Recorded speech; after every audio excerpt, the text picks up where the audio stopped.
Haleluya, selamat pagi Bapak Ibu sekalian. Hari ini kita berjumpa bukan seperti ibadah biasa. Tapi biarlah kita menjadi ibadah yang membangkitkan inspirasi dan budaya baru. Dan bagaimana ibadah ini begitu luar biasa? Nah, kita mencoba bahwa apakah ibadah online itu penting. Seberapa penting ibadah online itu? Nah, Bapak Ibu sekalian, saya tidak bisa bicara banyak. Mari kita buka slide ini biarlah menjadi berkat buat kita. Kita sering bahwa menjadi percakapan umum bahwa gara-gara ibadah online itu menjadi polemik, ribut terus. Kenapa ibadah online? Kenapa kok enggak ibadah biasa? Nah, tentu kita punya yaitu karena terkait masalah virus corona ini menyebabkan kita tidak bisa ibadah seperti apa yang selama ini kita ibadah. Tapi Bapak Ibu sekalian, kita nggak perlu cemas bahwa saya mau kasih tahu kepada Bapak Ibu sekalian, dengan ibadah seperti ini kita akan mempunyai suatu budaya baru. Nah, seperti apa? Tentunya budaya baru ini nggak mudah. Ada yang setuju karena mungkin udah biasa ibadah online atau memang sudah biasa dengar YouTube atau apa gitu kan. Tapi Bapak Saudara sekalian, karena situasi ini tidak membuat kita tidak bisa ibadah dengan seperti apa yang kita harapkan, maka menjadi kontroversi juga. Ada yang setuju juga ini online, ada yang setuju online juga tidak setuju. Kenapa nggak setuju? Wah, berarti ibadah ini ibadahnya tidak punya iman.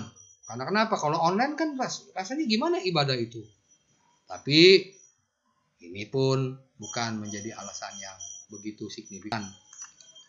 Tapi kalau dibandingkan selalu memaksakan ibadah itu dengan ibadah yang seperti umumnya, kita sudah lihat statistik daripada virus corona ini menyebabkan kita harus social distancing atau ibadah-ibadah itu tidak bisa dalam bentuk perkumpulan orang yang lebih dari 10 orang, sehingga kita di gereja pun mulai berpikir bagaimana ibadah itu bisa dilakukan seperti pada umumnya. Tetapi Bapak Saudara sekalian, seperti si Vicky Prasetyo bilang, jangan punya kontroversi hati.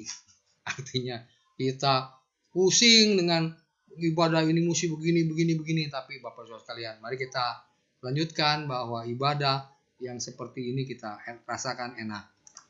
Alkitab sudah mencatat pada abad pertama, di mana abad pertama ini saya latar belakangi dengan situasi di mana pada saat Yesus naik ke surga dan murid-muridnya sudah mulai banyak memberitakan kabar baik.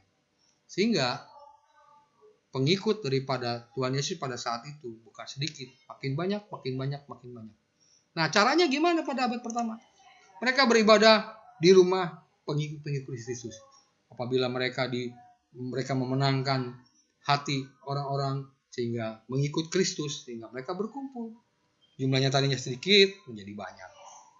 Nah, kenapa jangan makin banyak? Karena mendengar Injil itu memberikan hal luar biasa. Dan yang menarik di gereja mula-mula atau di Antioquia itu, para murid Tuhan Yesus itu, mereka benar-benar penuh dengan Roh Kudus, banyak membicarakan kabar baik, dan mereka begitu sangat antusias karena Roh Tuhan itu luar biasa. Tapi ada perlawanan dari bangsa Roma pada saat itu karena mengganggu pemerintahan, saya tidak bicara tentang situasi ini dihubungkan dengan virus corona ini, bukan. Tapi saya mau bicara bahwa ibadah ini mengalami pergeseran. Apalagi setelah penganiayaan di Yerusalem dengan kumpulan Tuhan yang begitu banyak, sehingga orang-orang pada saat itu, kebaktian itu atau kumpulan orang-orang beriman itu kelihatannya mengganggu pemerintahan, kelihatannya mengganggu orang-orang Romawi pada saat itu. Apalagi pada saat itu dipimpin seorang kaisar yang begitu kejam. Itu namanya Kaisar Nero. Nah, akibat jumlah orang percaya makin banyak, orang yang percaya dengan Tuhan makin luar biasa, yang dimenangkan Tuhan makin banyak, karena kuasa Tuhan Roh Kudus bekerja dengan luar biasa atas orang-orang pada saat itu, sehingga tersebar di berbagai daerah. Maka muncullah ide bagaimana ibadah itu di rumah-rumah orang-orang percaya. Yang pertama, Alkitab mencatat di rumah Cornelius, yaitu seorang perwira Romawi yang percaya sama Tuhan, tapi dia tidak mau menjadi batu sandungan buat tentara yang lainnya. Tapi dengan iman yang luar biasa, dia mengajak orang-orang percaya untuk berkumpul di rumahnya. Kemudian yang kedua, orang percaya berkumpul di Berea. Ini tercatat di dalam Kisah Rasul pasal 17 ayat 10-15. Kemudian di rumah Krispus di Korintus. Nah, Bapak Saudara sekalian bisa lihat bahwa perkembangan orang percaya bukan sekadar di satu tempat, tapi terus menyebar kemana. Tapi timbullah satu pemikiran bahwa mereka harus berkumpul. Karena apa? Berkumpul secara yang kita katakan sekarang offline. Nah, budaya ini terus menyebabkan orang tuh, wah, berarti yang paling terbaik itu adalah seperti ini. Kenapa? Karena manusia adalah makhluk sosial, kumpul terus. Jadi, kalau saya simpulkan, beribadah bagi pengikut Yesus itu tidak harus berlangsung di gereja. Nah, apa hubungannya dengan pada saat itu mereka berpikir bahwa dengan berkumpul mereka bisa bersama-sama berinteraksi dengan luar biasa, bisa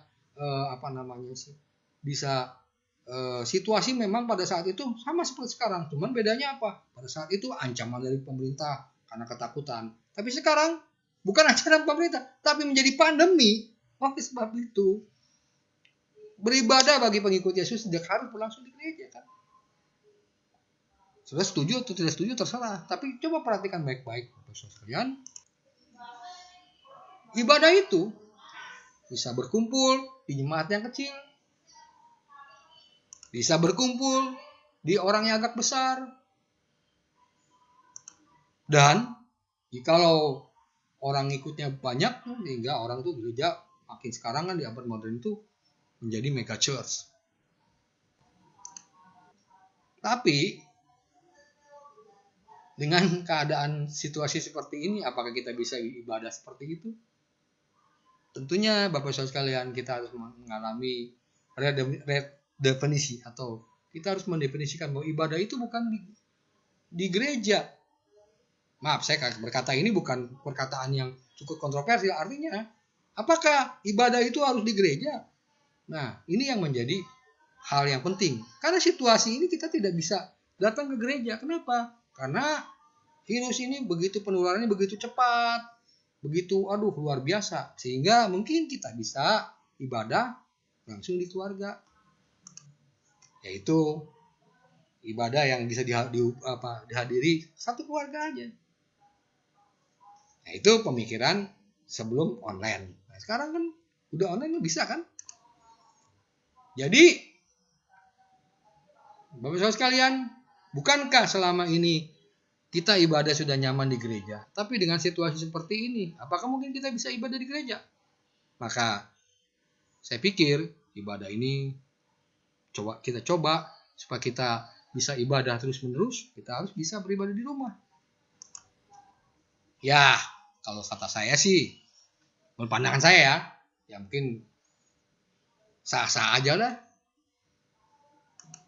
Malah kalau kata saya, mungkin dengan ibadah, nggak tahu ya, mungkin pendapat saya, mungkin dengan ibadah di rumah kita bisa serius memuji Tuhan. Kenapa? Karena kita di sana kalau di gereja kumpul terlalu banyak orang, ya nggak, terlalu banyak orang sehingga pikiran kita mungkin kemana. Cuman kan hari Minggu kita mesti beribadah, ya datanglah. Ketika datang pikiran kita juga. Tapi di situ, Bapak Saudara sekalian, ada hal yang menarik dengan kondisi ini adalah mungkin dengan situasi yang nggak boleh berkumpul, situasi yang begitu mencekam, ya nggak, virus ini, ya nggak, menyebabkan kita berkumpul di rumah, dan kita artinya apa? Bisa beribadah karena apa? Kita butuh Tuhan. Kalau Tuhan sudah ada dalam kehidupan kita, berarti bukan masalah tempat. Kita bisa memuji Tuhan, membaca, ya enggak.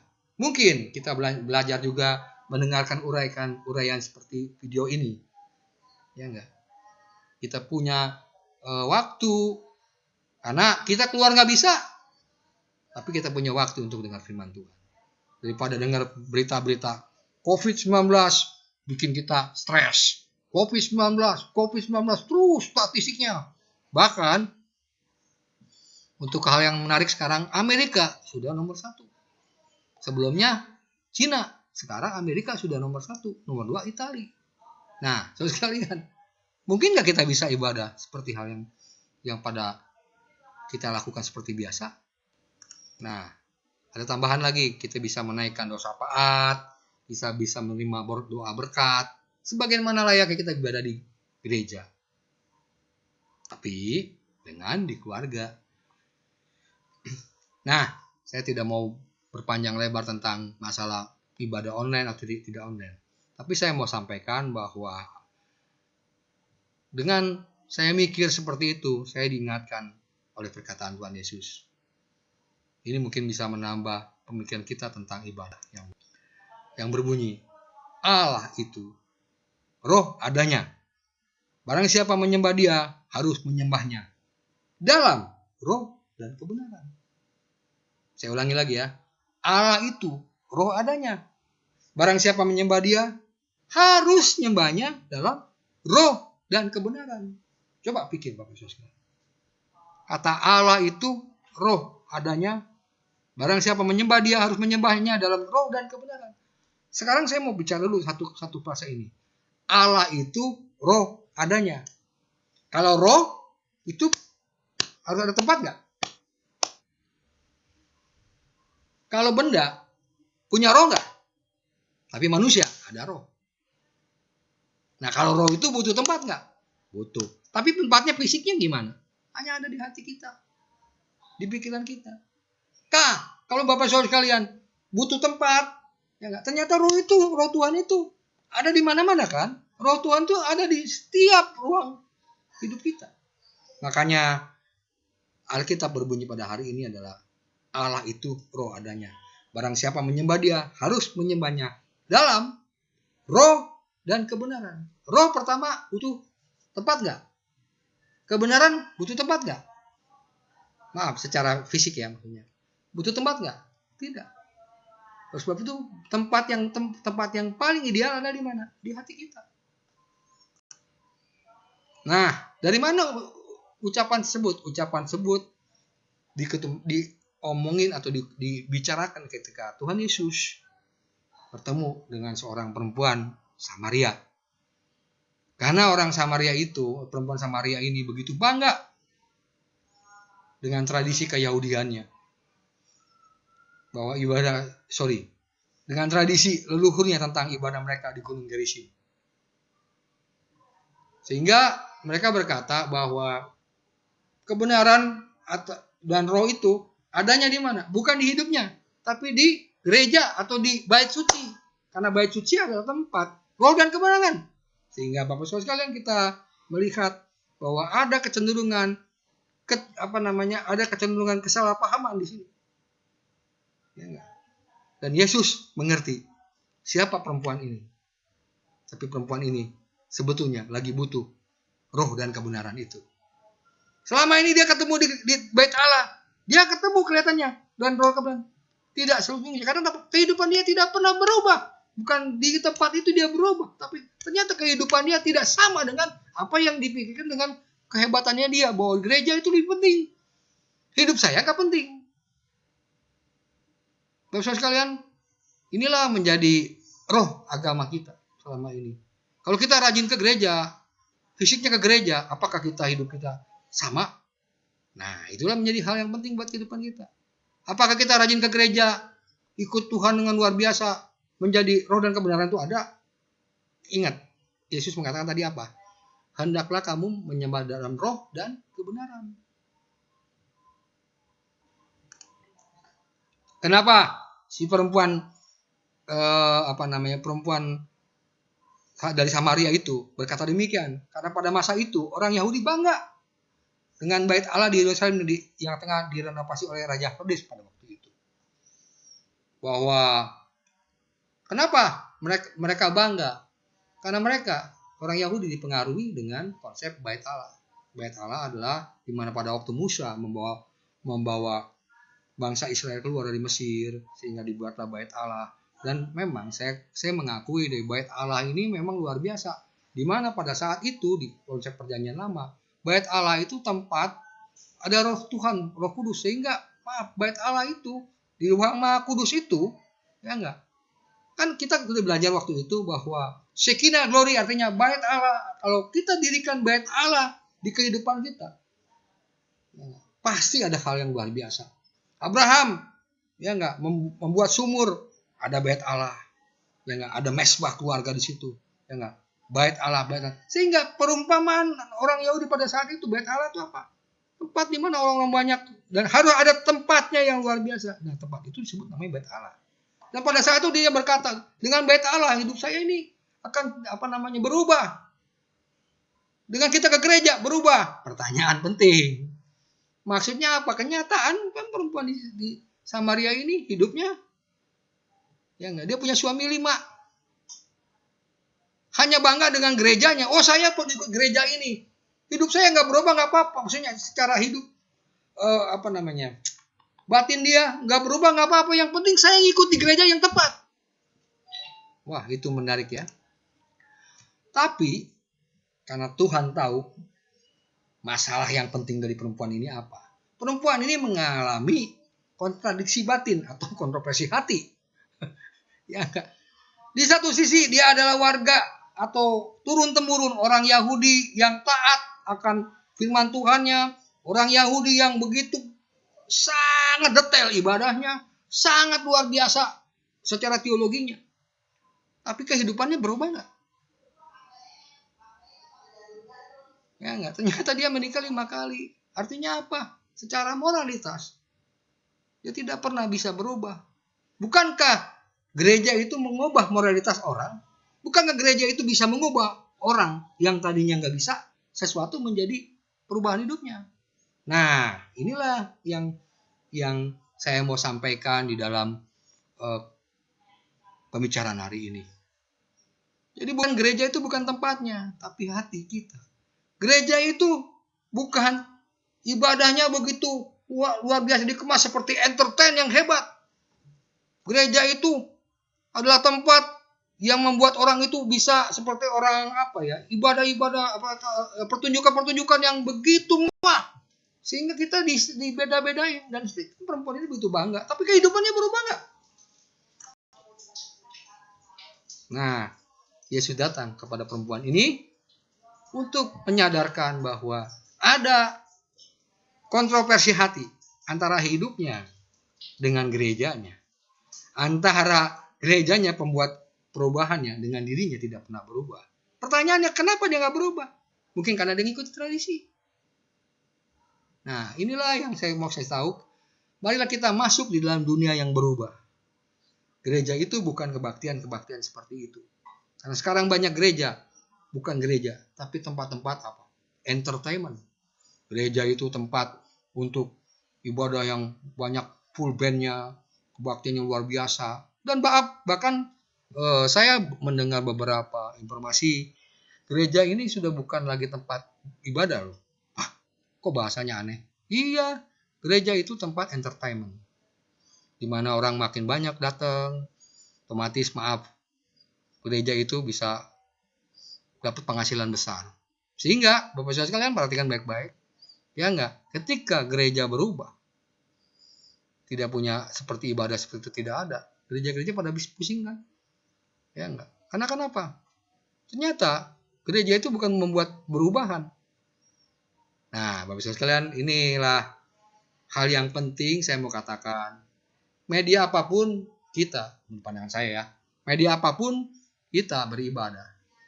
Mungkin kelihatannya susah, tapi yang penting Alkitab ini mencatat apa?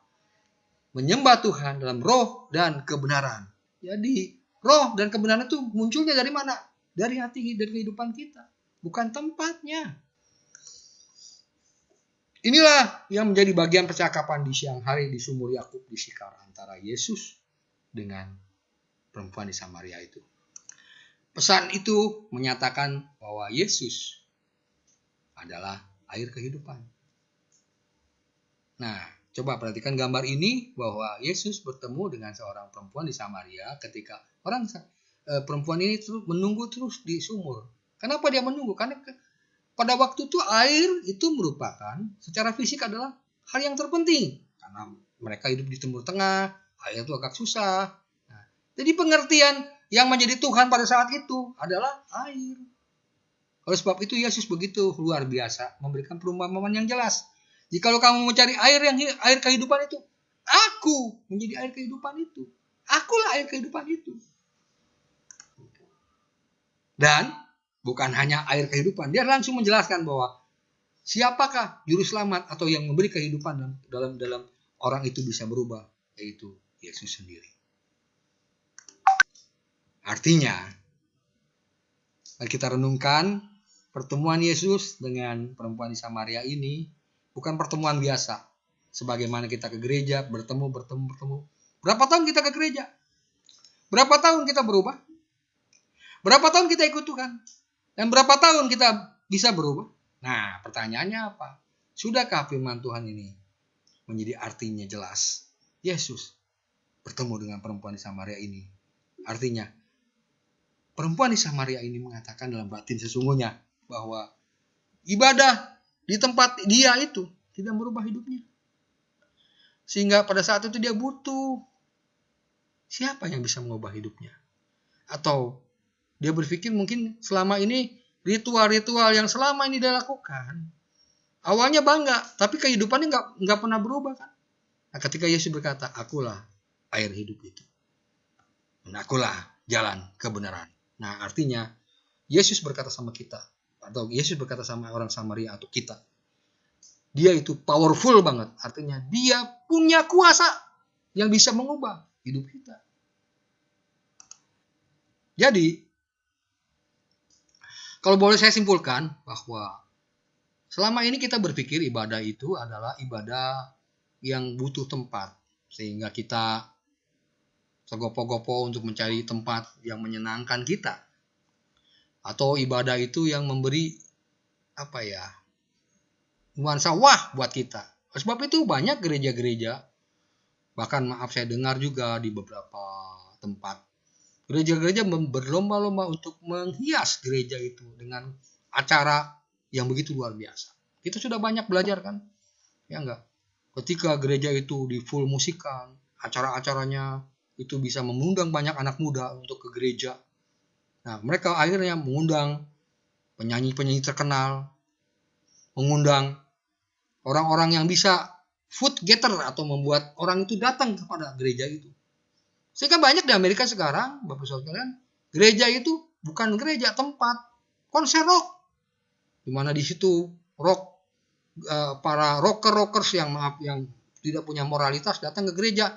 Mereka senang dan orang pada lebih kenal bukan Yesus tapi orang penyanyi-penyanyi terkenal itu. Sehingga mereka masuk, dan di Amerika udah mulai banyak ibadah-ibadah itu sudah tercampur dengan saya bukan anti rock atau apa musik rock, tapi Bapak Saudara sekalian, kebenarannya mulai terpudarkan.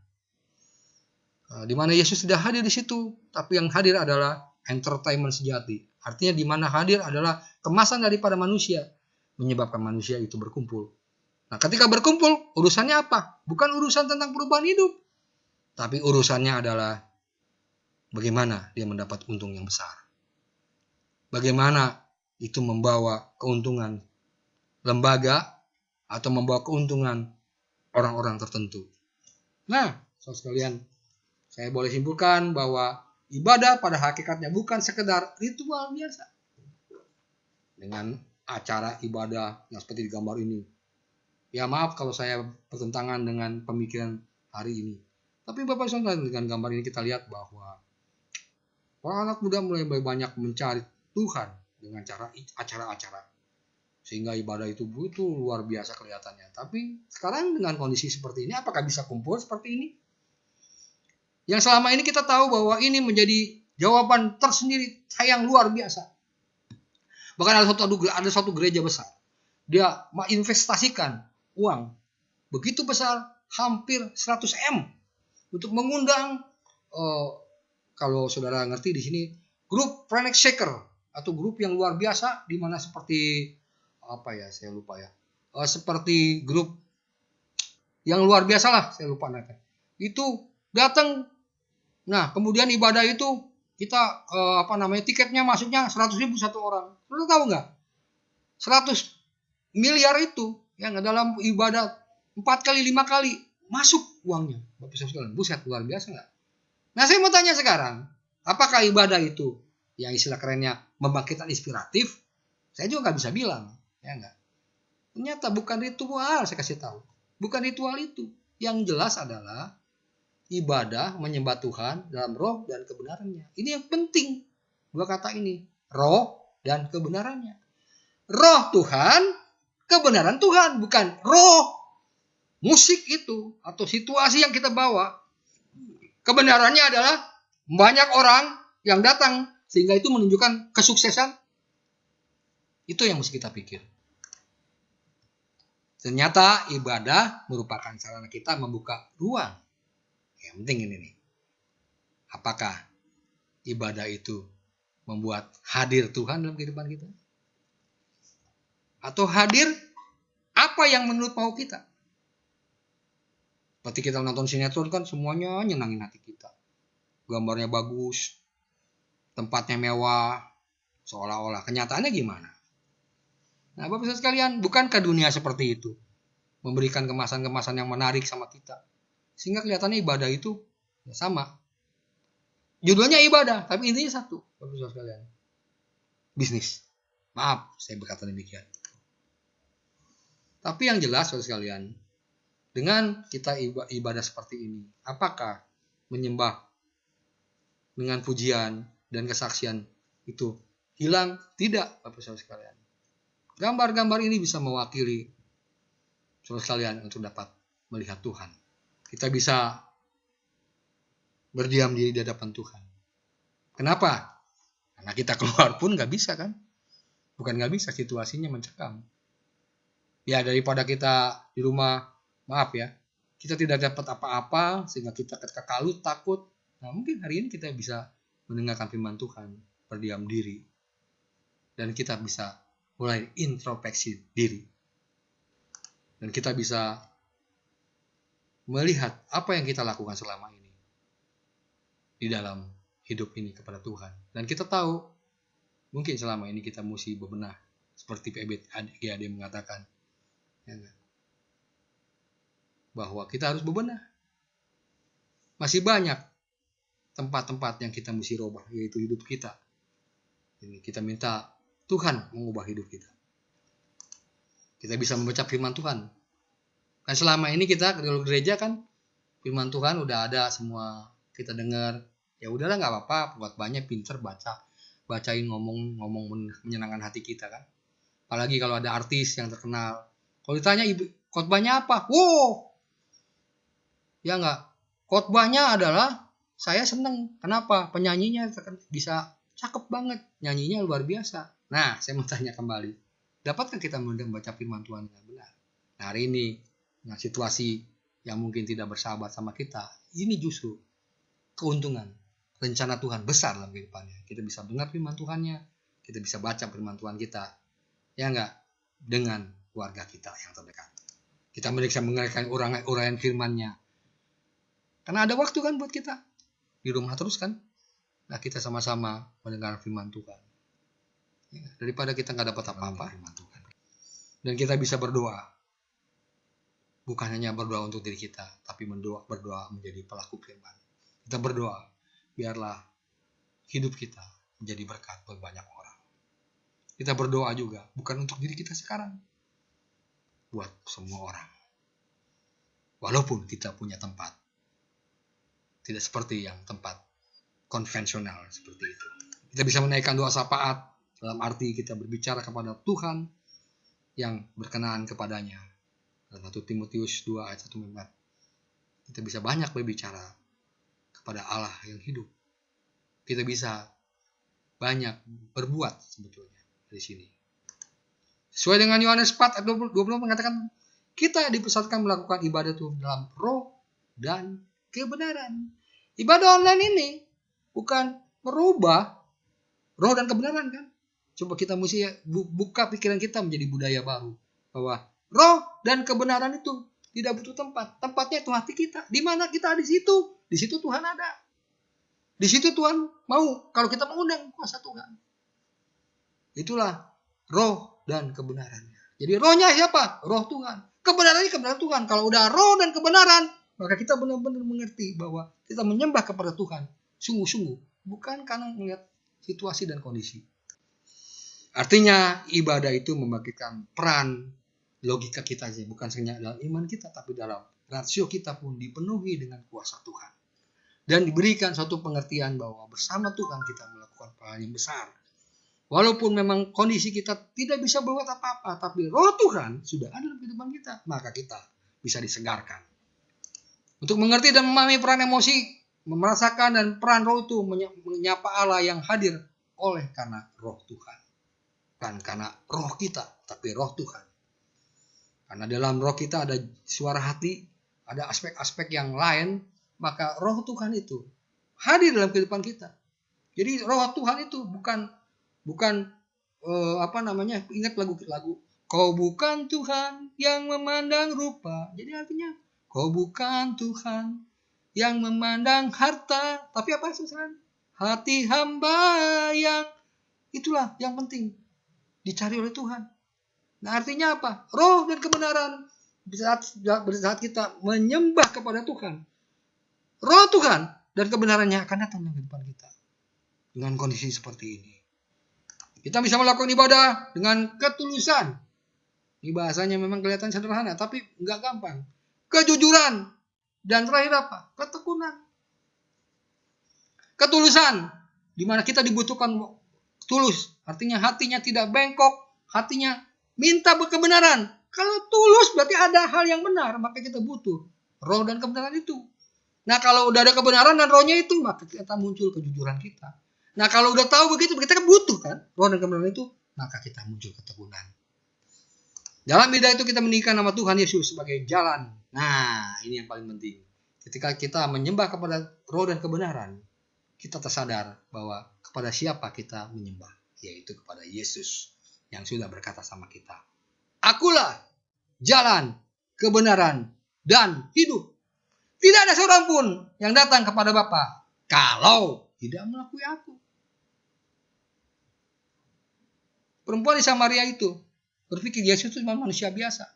Tapi dia mengerti kehidupannya, dirinya, latar belakang dirinya. Dia mengerti juga kontroversi hatinya. Dia bimbang dengan hidupnya. Jika itu Yesus berkata, Akulah jalan, kebenaran, dan kehidupan. Puji Tuhan ya, inilah menjadi berkat buat kita. Jadi kira-kira semua arti ibadah dalam roh dan kebenaran artinya apa? Bukan sekedar kegiatan rutin. Setuju? Dan ritual atau acara tata ibadah. Bukan untuk ketemu kawan, apalagi show. Dengan maaf sekarang dengan dunia yang sangat konsumerisme. Show, outfit. Siapa yang lebih kaya? Siapa yang lebih hebat?